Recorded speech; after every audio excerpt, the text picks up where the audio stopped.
नमस्कार, मैं आपके साथ हूँ धीरज मिश्रा। आप देख रहे हैं एनबीएम हिंदी। मेरे साथ आचार्य जी हैं। नव्य व्याकरण, बिना व्याकरण के वाणी जो है शोभायमान नहीं होती है। इसीलिए एक कथा व्यास को व्याकरण बहुत अनिवार्य है।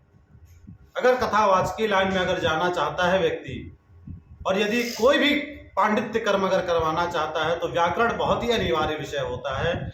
इसलिए हमारा विषय भी रहा है नव्य व्याकरण, और हमने संपूर्णानंद संस्कृत विश्वविद्यालय से अच्छा जी, हम व्याकरण के बारे में बात करेंगे। जी, व्याकरण का हमें कुछ उदाहरण पे बताइए, क्योंकि हर लोग कोई संस्कृत नहीं समझते हैं। व्याकरण समझते हैं, व्याकरण पूरी उसकी परिभाषा क्या होती है, कैसे समझाता है, व्याकरण का मतलब क्या है पूरा? व्याकरण का मतलब है कि जैसे कि हम कोई भी शब्द बोलते हैं, तो व्याकरण पढ़ने से हमें ये बोध होता है, उसमें सूत्रों का बोध होता है, शब्दों का ज्ञान होता है कि कौन सा शब्द से हमें क्या अर्थ निकलता है और कौन से शब्द से क्या भाव बनता है। सेंटेंस कंप्लीट, हाँ जी, उसकी जानकारी होनी पड़े। हाँ जी, व्याकरण से होता है जी। क्योंकि कोई भी, जैसे कि आपने अभी एक बहुत ही बड़ा इंटरव्यू हुआ था कि जैसे कि आपने देखा हो कि अनिरुद्धाचार्य जी ने बताया कि उद्धृतायुर युधोर्दंडे राधा बंतो भटान मृधे। अगर वो व्याकरण अगर पढ़े होते तो ये चीज वो नहीं बोलते कि उसमें राधा शब्द है, क्योंकि वहां पर जो प्रसंग आया है तो वहां पर वो राधा जी का प्रसंग नहीं है। वहां पर उस राधा शब्द का अर्थ बहुत ही अलग है, उसमें राधा जी से लेन देन नहीं है उसमें कोई भी, क्योंकि वहां पर धावंतम शब्द है, वहां राधावंतम नहीं है। व्याकरण में यही चीज है कि जो अनुराधाचार्य ने बोला, हाँ जी, वो उन्होंने गलत बोला। हाँ जी, एकदम जी, एकदम गलत बोला। उसका आप मतलब पूरी पुष्टि करते हैं? हाँ जी, इसकी हम पूरी पुष्टि करते हैं, क्योंकि अगर उनको व्याकरण का, एक तो सबसे बड़ी बात है ज्ञान नहीं, व्याकरण का ज्ञान नहीं है बिल्कुल भी। अच्छा। और अगर व्याकरण का अगर ज्ञान होता तो वह यह चीज नहीं बोलते। गुरुजी, हम पूछना चाहेंगे आपसे कि आप आचार्य हैं, बहुत तरह से कर्मकांड करते हो, तो आप वो अभी बोल रहे कि ऑन माइक बोल रहे हो कि हम जल्दी जल्दी व्यास की तैयारी कर रहे हैं, व्यास पूजा के लिए।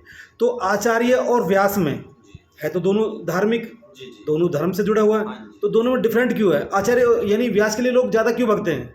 नहीं, देखिए, व्यास के लिए इसलिए भगते हैं क्योंकि देखिए आचार्य कर्म जो है जी, वह कर्मकांड विषय है।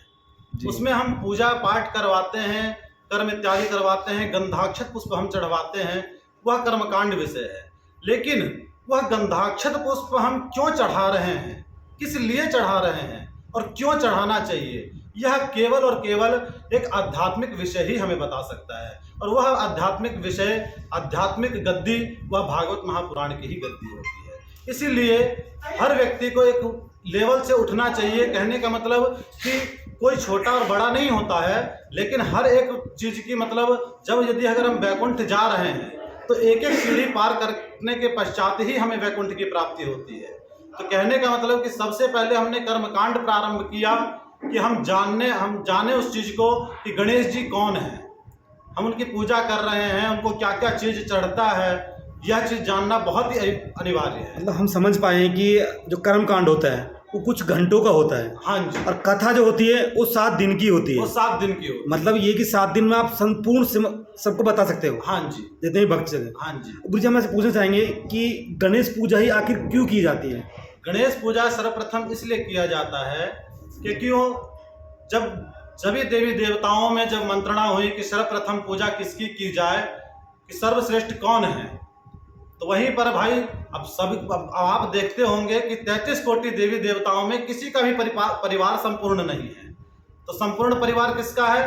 भगवान शंकर का ही एक लौता परिवार ऐसा है जो पूर्ण परिवार है। चाहे आप कोई भी देवी देवताओं को देख लीजिए, लक्ष्मी नारायण को देख लीजिए, उनकी संतान नहीं है, तो भगवान शंकर ही कैसे हैं? तो इसीलिए सर्व देवों के देव महादेव वो इसलिए कहलाए।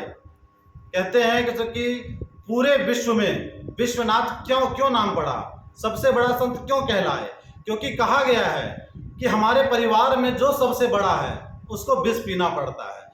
भगवान शंकर ने समुद्र मंथन में विष पिया, तो उनके विष पीने का अर्थात क्या है? यही कथा है, यही अध्यात्म है। उनके विष पीने का मतलब ये नहीं कि उन्होंने जहर पिया, उनके विष पीने का अर्थात उन्होंने दुनिया को यह बताया यदि अगर आप परिवार में सबसे बड़े हो तो आपके बहू बेटे हैं, उनकी बात रूपी जहर आपको पीना पड़ेगा। तो कहने का मतलब संपूर्ण सब जब सारे देवी देवताओं में जब सर्वश्रेष्ठ जब भगवान शंकर को बताया गया, कहने का मतलब ये तो कि गणेश जी और कार्तिकेय जी इन दोनों में विचार किया गया कि इन दोनों में से किसकी सर्वप्रथम पूजा हो। तो वहीं पर और विवाह को लेकर के भी विचार किया गया। तो नारद जी ने कहा कि जो सबसे पहले आकाश और पृथ्वी की परिक्रमा करके आ जाएगा उसी का सर्वप्रथम विवाह होगा और सर्वप्रथम उसकी पूजा होगी, देवताओं में सर्वप्रथम गणना होगी।